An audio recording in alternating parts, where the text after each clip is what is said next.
देश का मूड कहता है कि यूपीए की सरकार आना मुश्किल है। एबीपी न्यूज निल्सन सर्वे की बड़ी बातें। अगर अभी हुए चुनाव तो एनडीए की सरकार बन जाएगी।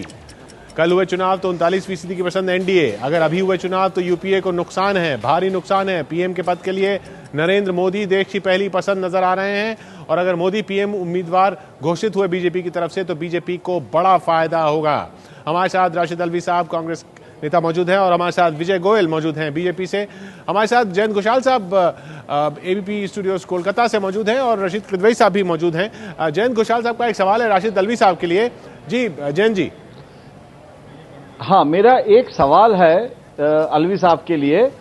सवाल है कि नरेंद्र मोदी जी अगर बीजेपी नरेंद्र मोदी जी का नाम मतलब कैंपेन कमेटी का चेयरमैन और जो भी है मतलब अगर प्राइम मिनिस्टरियल कैंडिडेचर भी हो जाए तो क्या उसमें कांग्रेस का कुछ फायदा भी हो सकता है कि पोलराइजेशन ऑफ इंडियन सोसाइटी, जो कम्युनलाइजेशन पोलराइजेशन जो भी कहे, कि जो हमारे देश में मुस्लिम वोट जो है क्या उसमें वो कांग्रेस उसका फायदा ले सकते हैं और उसमें कांग्रेस का जो कैंपेन स्ट्रैटेजी डेवलपमेंट से वो क्या गोदरा में ले जाएंगे अगर मोदी जी का नाम आ जाए तो क्या इसमें कांग्रेस का कोई सोच है? अगर नरेंद्र मोदी जी का नाम घोषित होता है तो क्या कांग्रेस फिर वो कार्ड खेलेगी?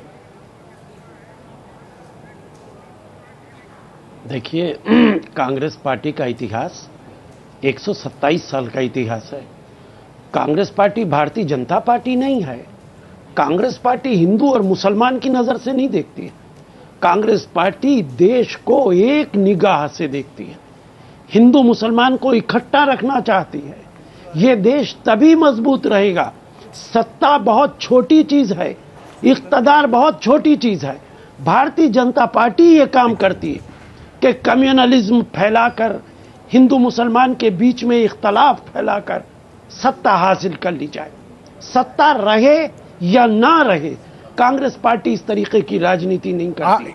इस देश का आज भी ये राजनीति। अशोक वानखेड़े जी इस पर कुछ कहना चाह रहे हैं? देश के लोग सेकुलर लोग हैं। मुझे लगता है कि आप जो कह रहे हैं कि कांग्रेस पार्टी हिंदू और मुसलमान में फर्क नहीं करती, तो फिर हिंदू आतंकवाद, भगवा आतंकवाद, हरा आतंकवाद, मुस्लिम आतंकवाद, ये आतंकवाद को जातीयता पे बांटने का काम आपके गृह मंत्री कैसे कर रहे हैं? कांग्रेस राशिद साहब महासचिव भी कर रहे हैं। उन्होंने कहा तो मैं पहले से कहता रहा हूं, कभी नहीं कहा सरकार और संगठन दोनों मिली हुई है इस मामले में। जी सुनते जी राशिद साहब। कांग्रेस पार्टी ये क्लैरिफाई कर चुकी है कि कांग्रेस पार्टी आतंकवाद को सिर्फ आतंकवाद मानती है, किसी मजहब और धर्म के साथ नहीं जोड़ती है, किसी रंग के साथ नहीं जोड़ती है। और होम मिनिस्टर इस बात को क्लैरिफाई कर चुके हैं। यहां पे इस बात को गौर करने की जरूरत है। कांग्रेस के क्लैरिफिकेशन के बाद, होम मिनिस्टर के क्लैरिफिकेशन के बाद विजय गोयल जी जवाब देना चाह रहे हैं। जी विजय गोयल जी क्यों चल रही है? चूंकि वो जानते हैं कि इस मुद्दे को लेकर नफरत की राजनीति कर सकते। जी विजय जी बोलें। यही मकसद है बीजेपी का। देखिए, 127 साल की कांग्रेस ने देश का जो विभाजन किया वो हिंदू मुस्लिम के ऊपर कर दिया जी।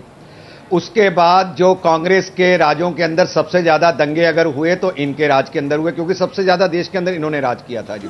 और अभी जिस तरीके से इन्होंने हिंदू आतंकवाद, भगवा आतंकवाद की बात करी है, उसके बाद होम मिनिस्टर ने कोई माफी नहीं मांगी है। वो तो जनार्दन द्विवेदी जी ने कुछ क्लैरिफिकेशंस दिए हैं, पर उस क्लैरिफिकेशन के बाद भी इनका होम सेक्रेटरी फिर उसी तरह की स्टेटमेंट देता है, तो इससे पता चलता है कि कितनी कांग्रेस गंभीरता से लेती है। इनका और सारा देश जानता है कि कांग्रेस ने मुस्लिम्स को केवल वोट बैंक की तरह इस्तेमाल किया है। तो देश अगर आप सच्चर कमेटी की भी रिपोर्ट निकाल लें तो उसमें जितनी भी सच्चर कमेटी ने अपनी हिदायतें दी हैं वो सारी कांग्रेस पे लागू होती हैं कि कांग्रेस ने मुस्लिम्स के लिए आज तक कुछ नहीं किया, इसलिए उनको कुछ करना चाहिए। इसलिए कांग्रेस में अब राशिद अल्वी साहब ये कहेंगे कि वो इस तरह से नहीं देखते। पूरा देश जानता है कि वो इस चीज के इंतजार में रहते हैं कि कब कोई बात हो और आप उसके बाद वो अल्वी साहब को इस तरह का रंग दे सके। कांग्रेस का ये इतिहास रहा है। कांग्रेस कहने को धर्मनिरपेक्ष है, वास्तव में नहीं। जब से टीवी आ गया है, जब से हम लोग लगातार चुनाव दर चुनाव देख रहे हैं, किशोर ये बात बिल्कुल समझ लेनी चाहिए कि ये जो दोनों दल हैं, जो दोनों यहाँ नेता दिखाई दे रहे हैं, बीजेपी हो या कांग्रेस हो, ये हमेशा ताक में बैठे रहते हैं कि इस तरह से मामले को गर्म करें और किस तरह से वोट बटोरें। अब ये सुनने में बहुत अच्छा लगता है स्टूडियो में कि नहीं साहब हम लोग देश को एक रखना चाहते हैं, हमारे लिए हिंदू मुस्लिम सब एक हैं। ये सब स्टूडियो की बातें हैं। जब चुनाव पड़ते हैं सर पर, ये इस तरह के मौके न केवल ढूंढते हैं बल्कि इस तरह के मौके तैयार करते हैं और इसका बहुत लंबा इसका इतिहास है। मिश्रा जी, आप सहमत है? बिल्कुल, मैं दिवांग जी से बिल्कुल सहमत हूँ कि पॉलिटिकल एडवांटेजेस लेने के लिए पूरी चीज़ को एक अलग तरीके से पेश किया जाता है। डिबेट यहाँ पर किसी और चीज़ पे हो रहा था। डिस्कशंस जो पॉलिटिकल पार्टीज़ के नुमाइंदे हैं वो कहीं और डायरेक्शन में ले। अरविंद जी, निश्चित रूप से कम्युनलिज्म जो है मुल्क में बीजेपी ने बहुत फैलाया है, बहुत आगे लेके आई है, उसी से पार्टी आई है, उसका असर तो पूरी तरह उसी पे है। लेकिन सबसे ज़्यादा दंगे और कम्युनलिज्म कांग्रेस ने किए हैं। असम में वो मुसलमान बन जाती है, पंजाब में हिंदू बन जाती है, कश्मीर में कोई और पार्टी जाति वाली बन जाती है। ये खेल उसने बहुत लंबा खेला है और इसलिए इस खेल में बीजेपी अगर अभी इस्तेमाल करना चाहती है इसको, तो वो कांग्रेस से अभी काफ़ी चीज़ें सीख सकती हैं कि किस जगह गुजरात में जाके चुप्पी साध लो और किस जगह गोदरा को उठाओ। ये उनका अपना खेल है और उस तरह से वो चलाते रहे। आखिरी 1 मिनट हमारे पास। राशिद साहब, 30 सेकंड आपके लिए, 30 सेकंड विजय जी के लिए। राशिद साहब, पहले आपके पास। पहले विजय जी से पूछ लीजिए, फिर मैं बताऊंगा आपको। चलिए विजय जी, मोदी साहब का नाम क्यों नहीं आप घोषित करते? देखिए, अभी तक किसी भी पार्टी ने, यहां तक कि कांग्रेस और यूपीए की सरकार ने भी कोई प्रधानमंत्री पद का प्रत्याशी घोषित नहीं किया है। इसलिए हमें कोई जल्दबाजी नहीं है और हमारे यहाँ एक से एक अच्छे प्रत्याशी हैं। लेकिन सबसे आगे मोदी हैं। आप काम कर रहे हैं। पार्टी मानती है सबसे आगे मोदी हैं कि एक देश का मूड कह रहा है सबसे आगे मोदी हैं, पार्टी मानती है? पार्टी क्या देश मानता है तो कि मोदी साहब ने अच्छा काम किया है, मोदी साहब अच्छा विकास काम करते हैं, किंतु तय तो पार्लियामेंट्री बोर्ड और पार्टी ने करना है। इसलिए वो बात मत करिए। और आप खुद ही आंकड़े सब कुछ दिखाई जा रहे हैं। तो मैं समझता हूं कि इस समय कांग्रेस को देश के लिए कुछ करना चाहिए, आम आदमी के लिए कुछ करना चाहिए। मुझे इस बात से फर्क नहीं पड़ता कि कांग्रेस अच्छा काम करके कुछ गेन कर ले तो, पर इस महंगाई को इनसे दूर कराइए, भ्रष्टाचार को इनसे दूर भगवाइए। मुझे इतना कहना है। राशिद साहब बैठे हैं, मैं यहां कोई किसी का क्रिटिसिज्म करने के लिए नहीं आया हूं, किंतु मैं सरकार से यह आशा जरूर करता हूं कि वो आम जनता को इस महंगाई के बोझ से मुक्ति दिलाएगी। जी, आखिरी 30 सेकंड के लिए हम राशिद अलवी साहब के पास जाएं। इससे पहले रशीद किदवई बहुत देर से हमारे साथ बने हुए हैं। रशीद किदवई का सवाल है अलवी साहब के लिए। अलवी साहब, रशीद किदवई का सवाल लेते ही आपके पास आता हूं। जी रशीद। जी, मैं अलवी साहब से जानना चाहता हूं कि क्या ये वजह नहीं है, महंगाई वगैरह तो देखिए हमेशा से रही है, क्या आज जो कांग्रेस में जो नैतिक साहस का जो अभाव है, जो गवर्नमेंट में, सरकार में, क्या उसकी वजह नहीं है कि जनता जो है बहुत ज्यादा कांग्रेस से जो बेनियाज हो रही है और दूर हो रही है? आखिरी 30 सेकंड आपके पास राशिद साहब। नहीं, देखिए बिल्कुल नहीं है। हमारे पास ना उसूलों की कमी है, ना सिद्धांतों की कमी है।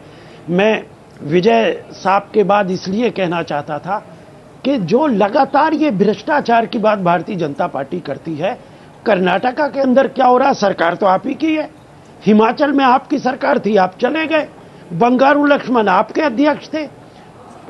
किन किन का नाम मैं आपके साथ गिनाऊं? और जहां तक आप बार बार शिंदे साहब पे इल्जामात लगाते हैं, साध्वी प्रज्ञा से मिलने राजनाथ सिंह जी गए थे कि कौन गया था? अगर वो कह रहे हैं कि बीजेपी के लोग उन लोगों के साथ मिले हैं, इसमें कहां गलत है? क्या आडवाणी जी ने सपोर्ट नहीं किया था साध्वी प्रज्ञा को?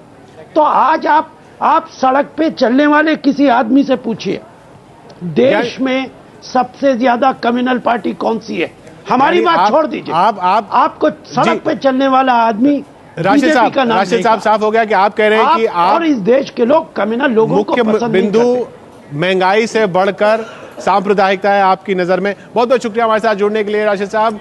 विजय जी, आपका भी बहुत बहुत शुक्रिया और हमारे सभी खास मेहमान जो हमारे साथ बने, आप सभी का बहुत बहुत शुक्रिया। आगे बढ़ रहे हैं हम, देश का मूड आपने देखा, अब आगे की लड़ाई देखिए 9:30 बजे। मोदी आगे, राहुल पीछे।